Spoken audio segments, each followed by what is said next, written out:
Perú, sin duda la esencia de este planeta encantado. Perú milenario, mítico y sobre todo Perú mágico. Sígame y disfrútelo conmigo.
Fue hace 30 años.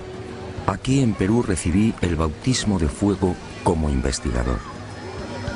Aquí, en una ciudad de Lima mucho más apacible y familiar, me enfrenté por primera vez al gran enigma de los ovnis.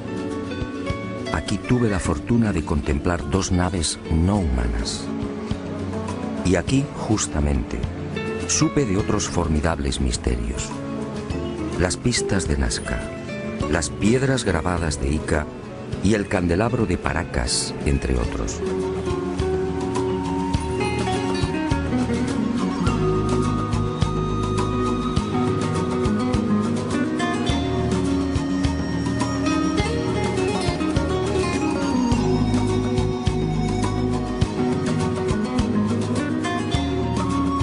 Sí, es mucho lo que le debo al Perú.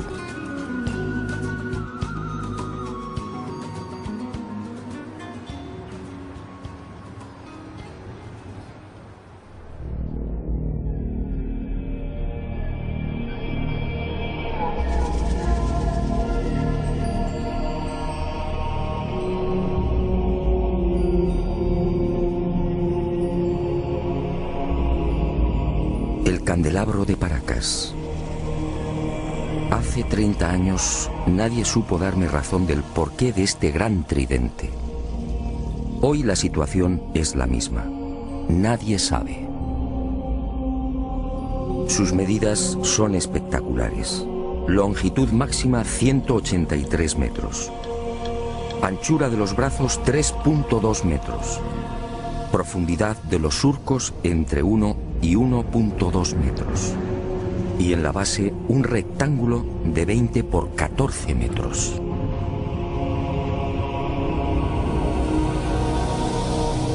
A simple vista la gigantesca figura parece elaborada con la técnica del vaciado. Alguien extrajo la arena y procedió a un férreo prensado de las paredes. Misteriosamente los fuertes vientos de la zona no han logrado borrarla. Y al excavar en los surcos surge una nueva sorpresa. A 10 o 15 centímetros, dependiendo del lugar, aparece una costra blanco-amarillenta de naturaleza cristalina, muy común en esta península. La deducción es inevitable. Hace cientos, quizá miles de años, la imagen del candelabro tuvo que ser distinta. En el pasado, esa blanca y pulida sedimentación lo haría brillar como un candelabro de plata. ¿Quién lo diseñó? No hay forma de datarlo. No existen referencias históricas. Nadie sabe cuál fue su finalidad. Para algunos se trata de un símbolo religioso. ¿Quizá el árbol de la vida? Para otros representa una constelación. ¿Quizá la cruz del sur? Hay quien asegura que estaríamos ante un signo ritual vinculado a sacrificios humanos. Sacrificios que tenían lugar en Isla Blanca y en el archipiélago de las Chincha, muy próximas al tridente. De hecho, el eje principal del candelabro aparece alineado con la primera de estas islas. Unas islas en las que han sido encontradas las momias de jóvenes mujeres decapitadas.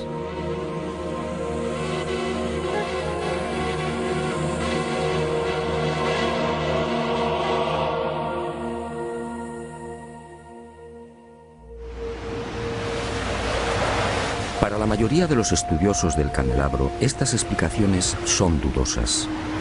Hay algo, sin embargo, en lo que todos coinciden.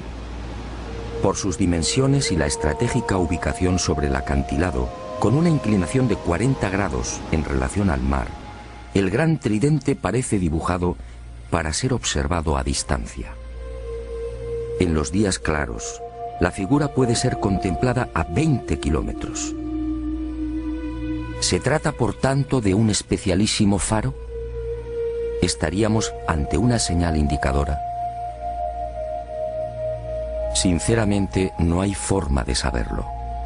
El eje central y principal del tridente señala al sur, exactamente al rumbo 180 grados. En otras palabras, es falso que el célebre candelabro de Paracas esté orientado hacia los míticos y sagrados lugares de Cusco, Machu Picchu, Tiahuanaco o Nazca.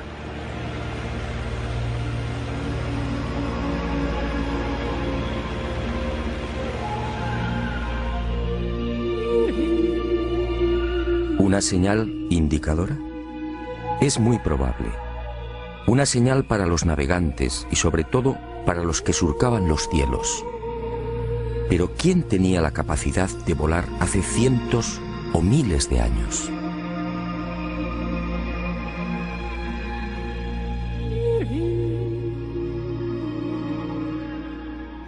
La pregunta parece absurda.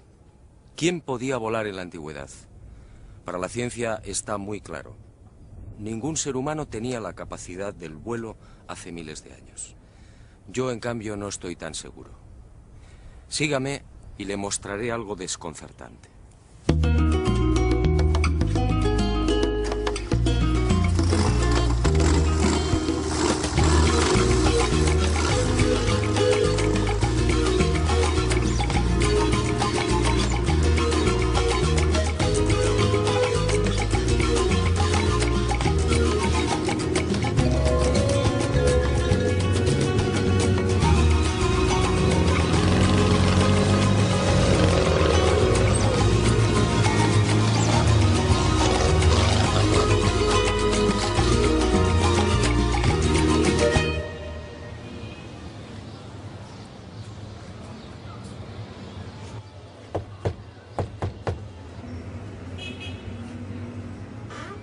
Se han cumplido 30 años desde que crucé el umbral de esta puerta por primera vez. Fue entonces cuando conocí otro de los grandes enigmas del Perú. Otro misterio que sigue sin respuesta y que, en mi opinión, pudiera guardar relación con esa extraña pregunta. ¿Quién era capaz de volar en la antigüedad? En esta casa museo y durante más de 3 décadas, el doctor Javier Cabrera Darquea, fallecido a finales del año 2001, fue reuniendo la más increíble colección de piedras grabadas. El conocimiento establecido, ¿verdad?, nos parece inamovible. Pero la ciencia ha caminado moviendo ese conocimiento y permutándolo por verdades que sí son ciertas. Ahora,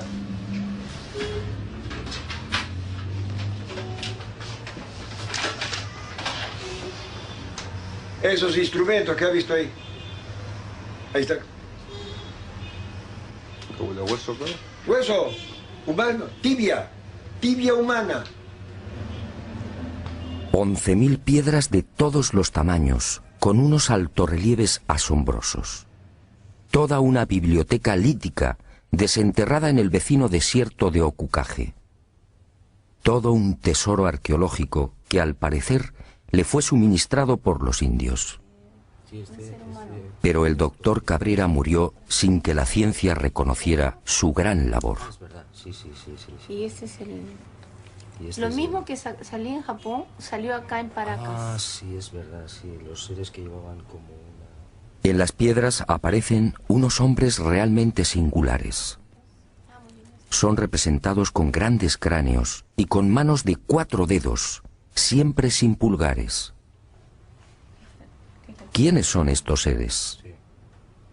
En opinión del doctor Cabrera, estaríamos ante una humanidad desconocida y remota que habitó la Tierra hace millones de años. Una humanidad, aseguraba el médico peruano, que alcanzó unos conocimientos y una tecnología extraordinarios. Y por razones desconocidas, desaparecieron.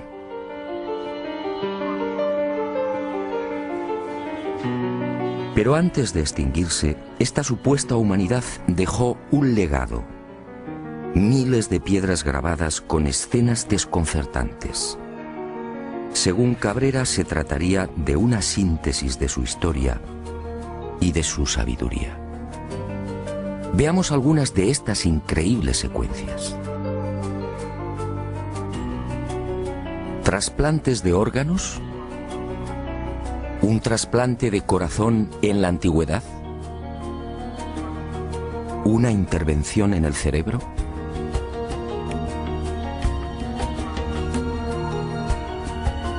¿Transfusiones de sangre? ¿Cesáreas hace millones de años?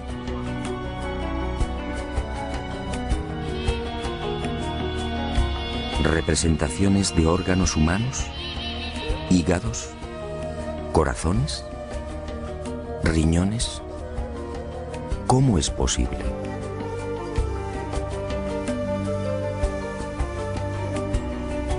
¿Continentes hoy desaparecidos?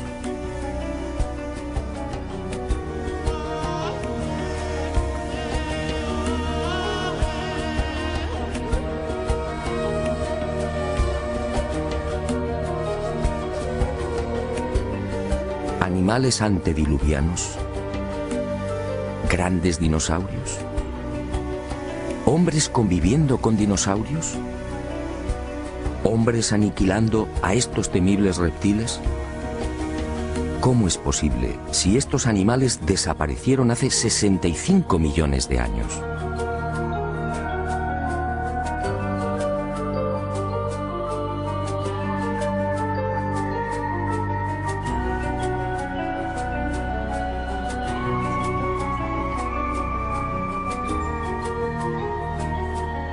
¿Canguros en América?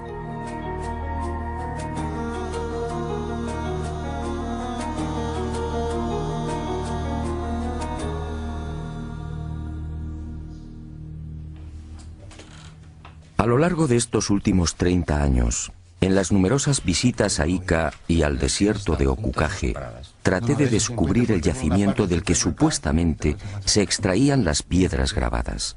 Y a veces también se encuentran seguidas. Pero eso fue inútil. Ni los indios ni Javier Cabrera aceptaron mi propuesta. Era su gran secreto. Pero el destino me reservaba otra sorpresa. Muerto el doctor Cabrera, las circunstancias cambiaron. Y Basilio Uchuya, el hombre que proporcionó más de 11.000 piedras al médico de Ica, quizá teniendo en cuenta mi fiel amistad hacia Cabrera, me sorprendió en esta oportunidad con una insólita noticia. Si lo deseaba, podía acompañarle hasta uno de los yacimientos. No podía creerlo. ¿Penetrar en el desierto y extraer las célebres piedras grabadas? Una operación así podía despejar de una vez por todas el espinoso y polémico asunto de la autenticidad de la biblioteca lítica.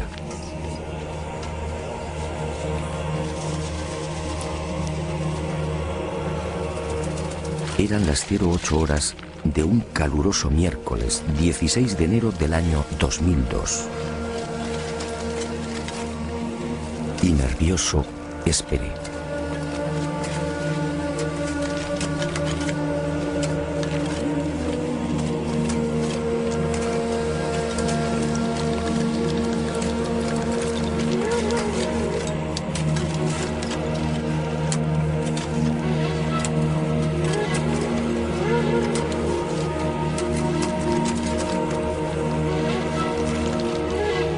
45 minutos más tarde, el corazón me dio un vuelco.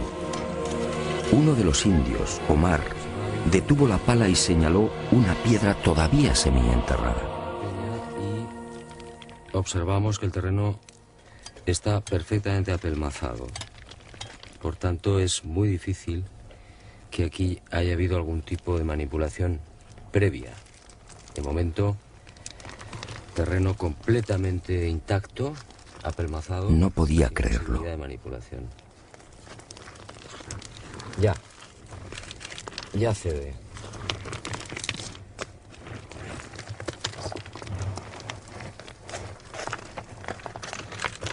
Es pesada, grande, de unos 30 centímetros y probablemente de unos 5 kilos de peso por lo menos. Que le corta la cabeza. Al dinosaurio. Al dinosaurio. El dinosaurio con la desesperación le pone la mano en el pecho y la otra la pone abajo. Eso es su pierna de él. Su otra mano que el indio corre a matarlo. Su plumaje. Y a este primer hallazgo le siguieron otros.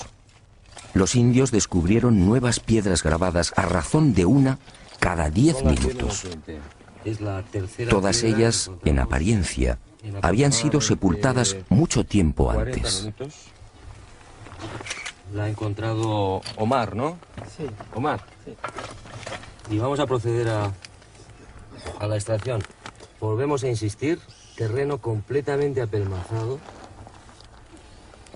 que no se ha tocado evidentemente pues en muchísimo tiempo.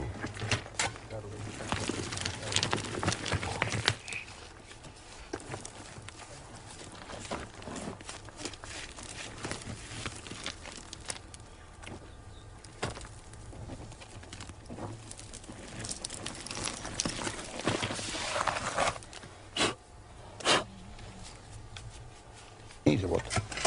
Aquí, Las grandes que tú le llevaste a Javier Cabrera, en la parte de allá. de allá. Bueno, esta es la cuarta piedra. Son las 10 menos 5 de la mañana, fuerte calor, pero creo que está mereciendo la pena porque ante nuestra sorpresa aparece una más. ¿Quién sabe cuántas puede haber aquí, en este cerro?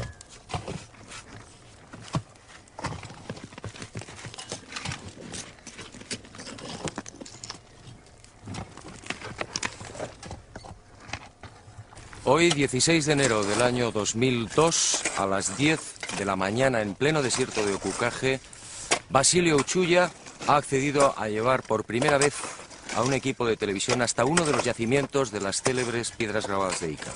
Y nos hemos llevado la gran sorpresa. En 40 minutos han conseguido extraer 4 de estas misteriosas piedras. Este, sin duda, es un momento histórico. Aquella experiencia, sinceramente, me dejó perplejo. Y sentí una extraña alegría. En cierto modo, esta primicia mundial venía a compensar muchas de las amarguras sufridas por el doctor Cabrera. Y brindé por él y por la valentía y coraje que demostró en vida. Pero este importante hallazgo solo era el principio de una nueva investigación.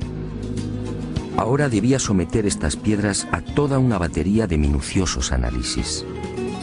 ¿Se trataba de grabados antiguos? ¿Estábamos ante una humanidad perdida y remota? Y el enigma de Ica se oscureció mucho más. ¿Quién podía volar en la antigüedad? En la biblioteca lítica de Ica aparece grabado con nitidez: hombres prehistóricos volando sobre grandes pájaros. ¿Los domesticaron? ¿Se trata de gigantescos reptiles voladores? ¿Y qué decir de estos pájaros de aspecto mecánico? ¿Qué quisieron representar? El cuerpo humano. Entonces, un momentito. Ni qué decir tiene que la arqueología oficial no acepta las teorías y conclusiones del doctor Cabrera Darquea. Para la ciencia, la humanidad, nuestra humanidad, es la única. Y ceñidos a esta premisa, los arqueólogos peruanos se niegan incluso a examinar las piedras grabadas. Poco importa que los informes solicitados en su día por el doctor Cabrera a diferentes laboratorios revelen una misma y antiquísima pátina en la totalidad de las piedras. Que es curvo, que es limitado.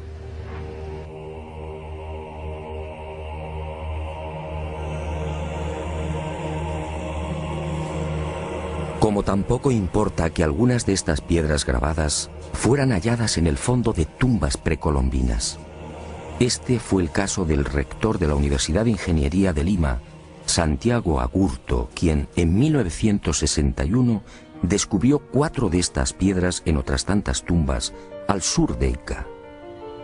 Tumbas cuya antigüedad fue estimada en 2300 años.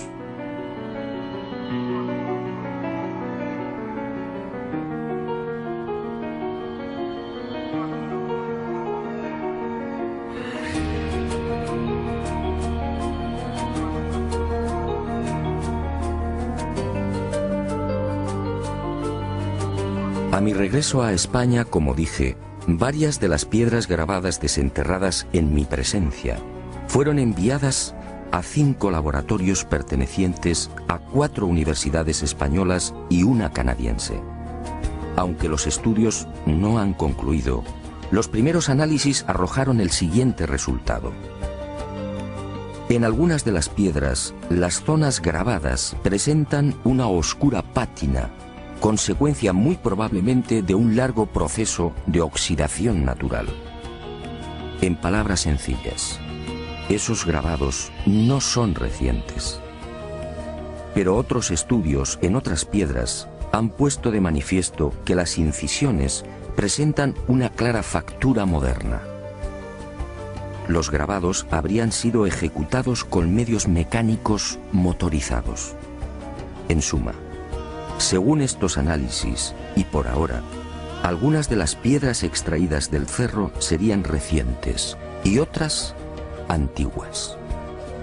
El enigma, por tanto, sigue en pie.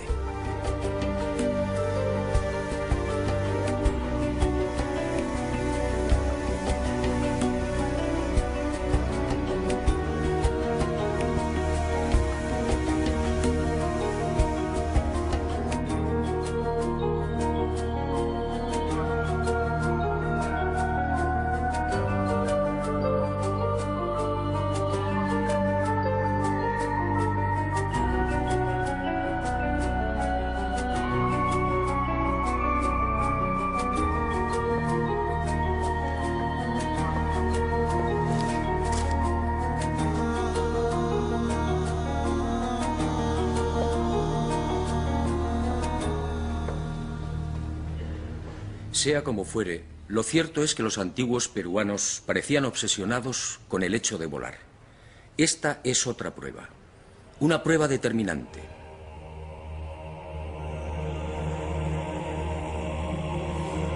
Huaco perteneciente a la cultura mochica, según los expertos fabricado hace 2000 años. Un hombre con alas. Unas alas claras y nítidas, sujetas al pecho con sendas correas. Para los arqueólogos se trataría de una especie de mensajero. Y me pregunto, ¿un mensajero con alas provistas del correspondiente arnés?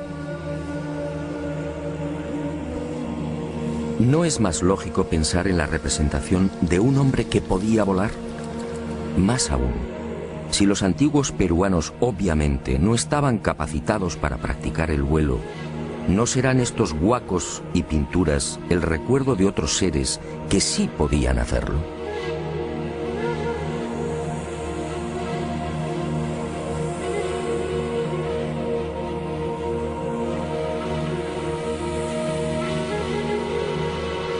Dioses que sobrevolaron el Perú y que marcaron para siempre la memoria de los primitivos pobladores.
El recuerdo de unos dioses. Quizás sea esta la explicación a las célebres y siempre fantásticas líneas y pistas que podemos contemplar en la desértica pampa de Nazca.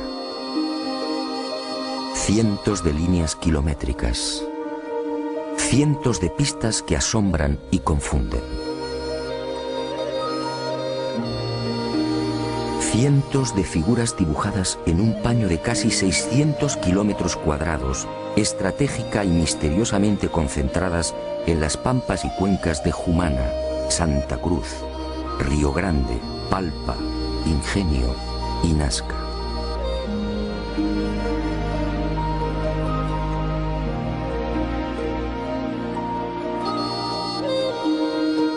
Una formidable obra desarrollada quizá como homenaje, quién sabe si como reclamo, a esas criaturas que hace cientos o miles de años surcaron los cielos del Perú.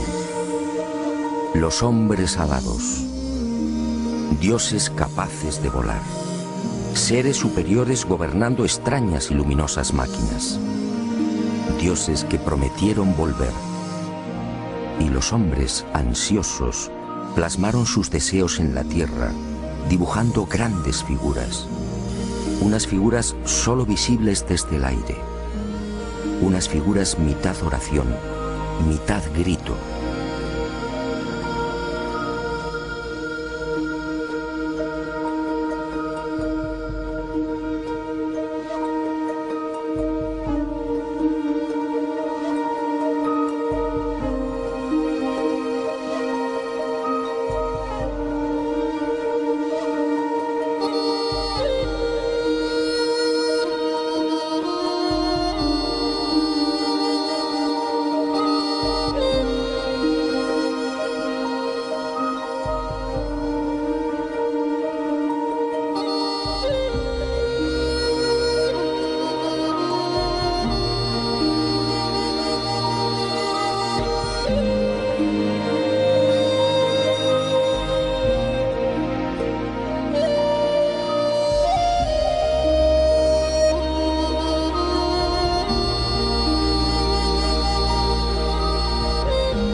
Más de 200 figuras como esta pueden ser contempladas en la actualidad en el Valle de Nazca, probablemente una de las zonas más secas de la Tierra.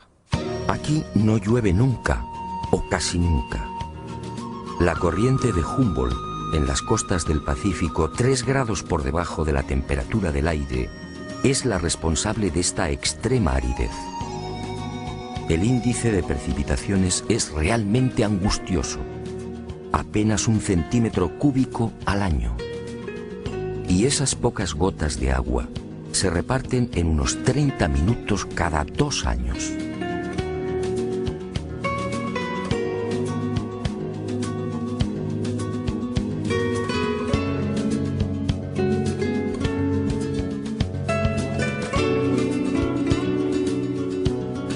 Esta circunstancia ha permitido, en definitiva, que las líneas, pistas y figuras de Nazca se conserven casi intactas a lo largo de los siglos.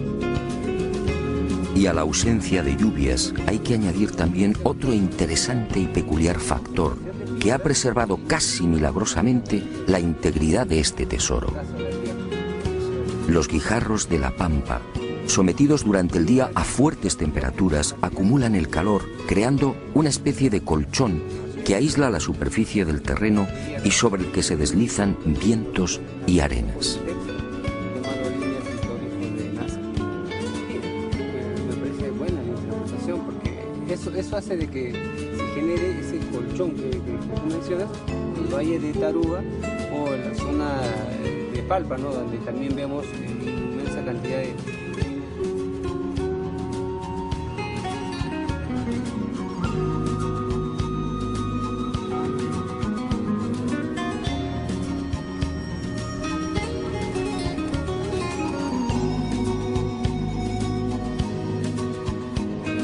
Amparados en estos dos importantes hechos, los creadores de las figuras y pistas solo tuvieron que proceder al barrido de la pampa para formar los dibujos. Al rayar la rojiza superficie del desierto, rico en hierro, aparece de inmediato una blanca capa de sílice, y el contraste de colores da vida a los formidables geoglifos. Los últimos estudios de datación, en especial los llevados a cabo por Percy Clarkson y Harry Hurton de las universidades de Winnipeg, en Canadá, y Nueva York, respectivamente, fijan la antigüedad de estos geoglifos en unos 500 años antes de Cristo.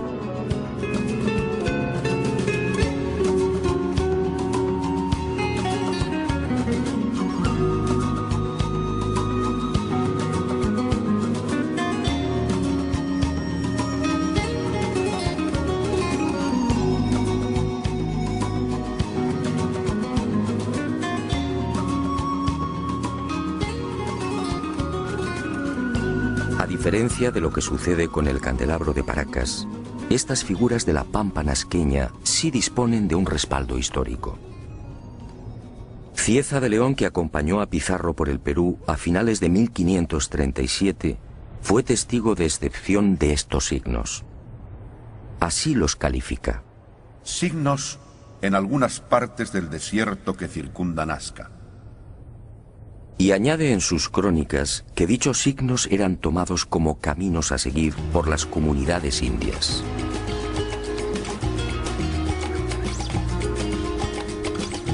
En esa misma época, otro español, el soldado Francisco Hernández, acampa durante una semana en Nazca y escribe en su diario: Los indios trazaban grandes líneas en el suelo.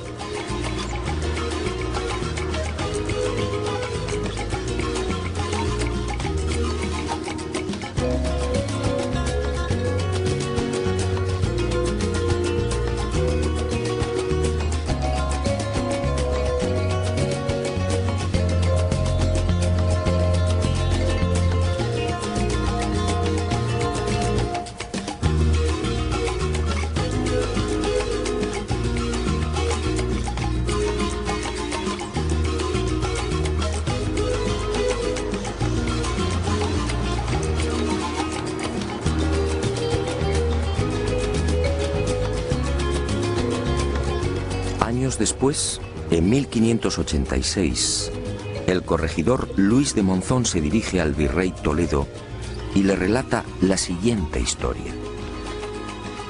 Antes que los españoles dominaran a los incas, en tiempos antiquísimos, un pequeño grupo de otro tipo de gente a la que llamaban los viracochas llegó a esta tierra.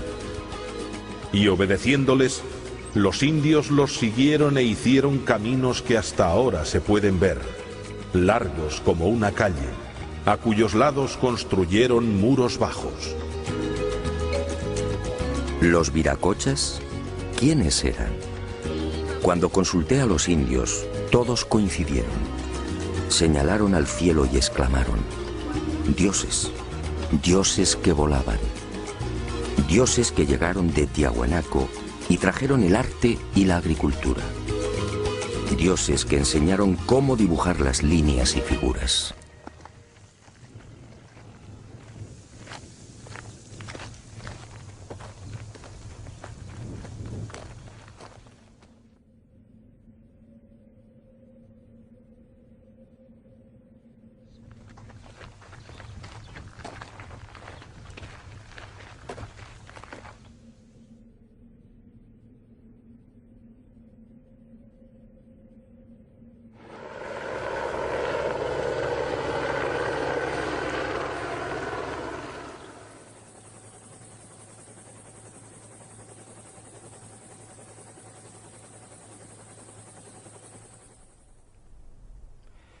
Pero además de estas célebres figuras, los antiguos pobladores de La Pampa crearon otros símbolos no menos misteriosos.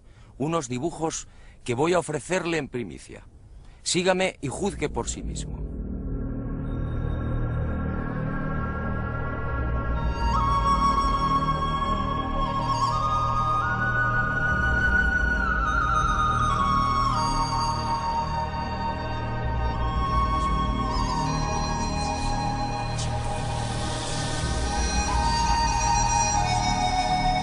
Al norte de la ciudad de Nazca, a poco más de 25 kilómetros, y entre los resecos arenales de Palpa, Ica y Ocucaje, este planeta encantado nos reserva otra sorpresa.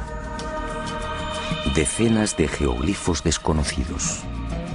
Alrededor de 300 figuras similares a las de Nazca, que nunca fueron filmadas.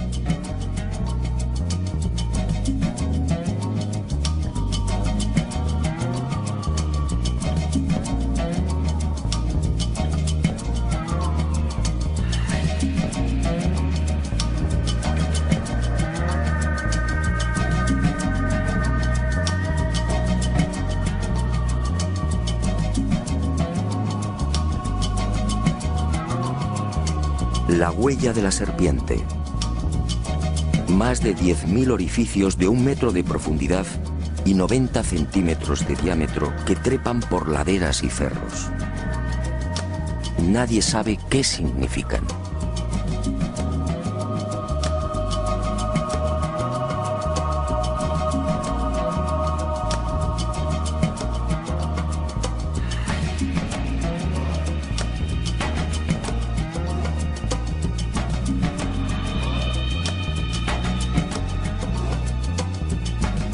Lo que algunos llaman la tarjeta perforada.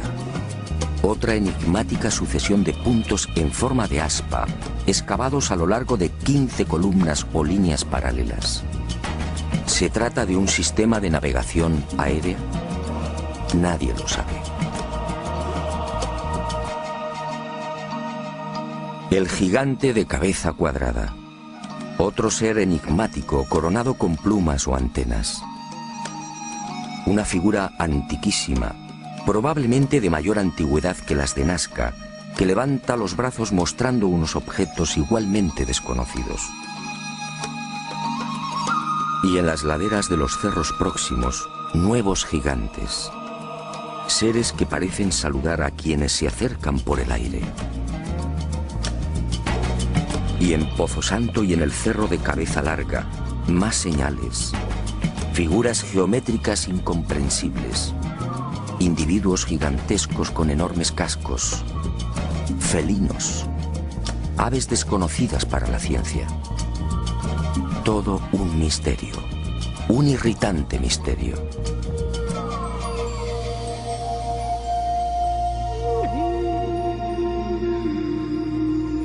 Y al igual que en el Valle del Ingenio, más líneas y pistas, cientos.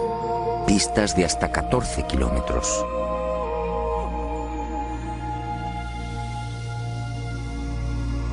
Pistas de trazado impecable, entre las que surgen elaboradas figuras de aves y flores.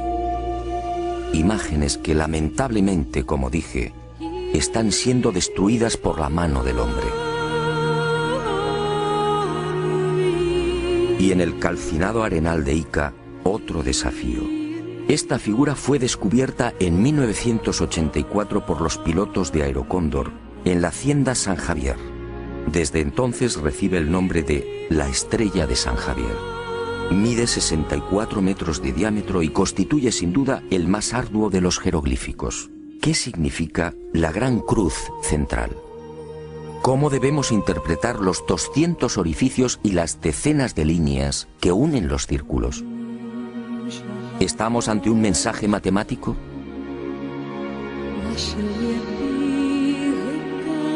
El repaso a esa otra Nazca, la Nazca olvidada, sería interminable.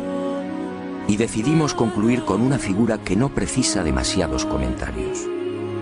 Un colibrí de 50 metros de longitud, con algo muy especial sobre su cuerpo.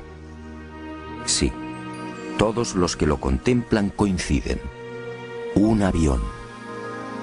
Un avión dibujado sobre el cuerpo de un colibrí. Alas rectas, morro puntiagudo y todo un timón de cola. Pero, ¿quién volaba hace 2000 años?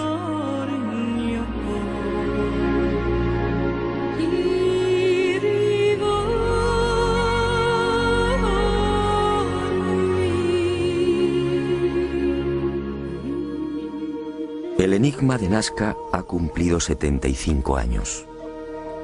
En 1927, el antropólogo Toribio Mejía era el primero en enfrentarse a este gigantesco y misterioso tablero.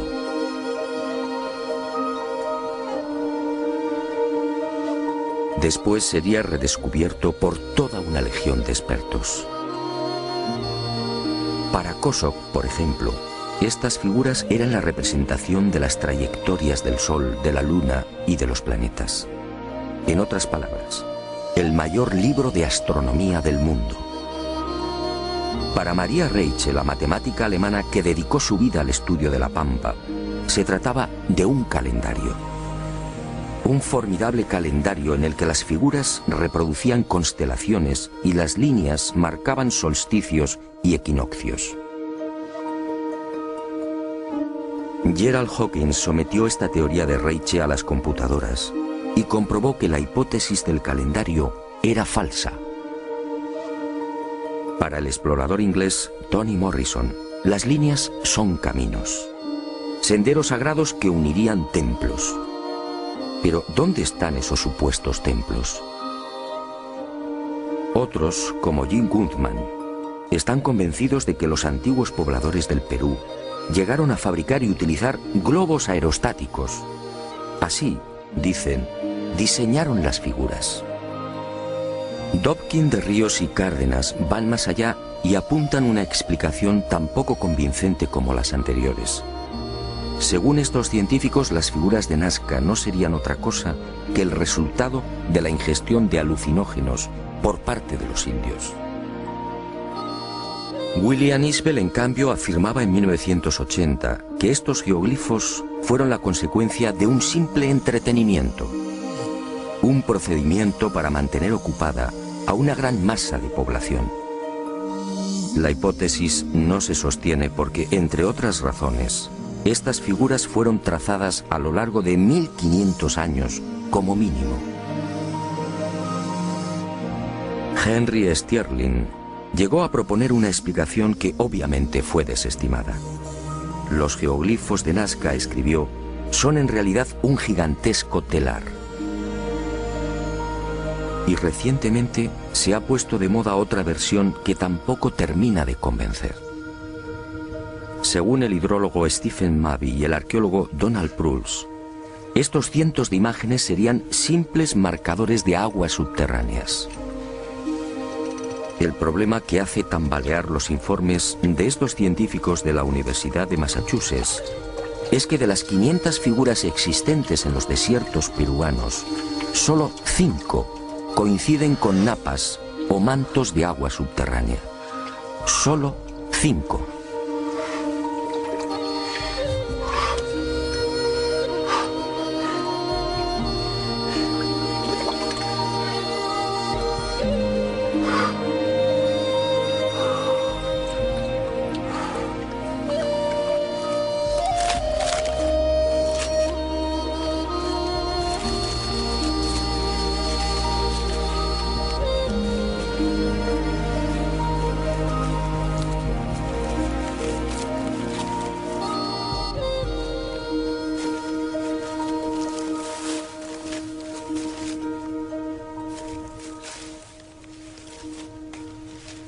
Es evidente que ninguno de estos investigadores y científicos se interesó jamás por la opinión de los indígenas. Yo sí lo he hecho. Y esta es mi conclusión. La tradición peruana dice: hace mucho tiempo, sobre esta pampa descendieron unos seres que podían volar. Fueron los viracochas, los dioses llegados del este. Unos hombres buenos que trajeron la paz, la concordia y el progreso. Y fueron esos dioses quienes dibujaron las primeras líneas y figuras. Después, nosotros, los hijos de los viracochas, seguimos su ejemplo y aprendimos a dibujar en la arena. Ellos lo verán algún día y regresarán, y regresarán, y regresarán, y regresarán, y regresarán, regresarán, regresarán, regresarán.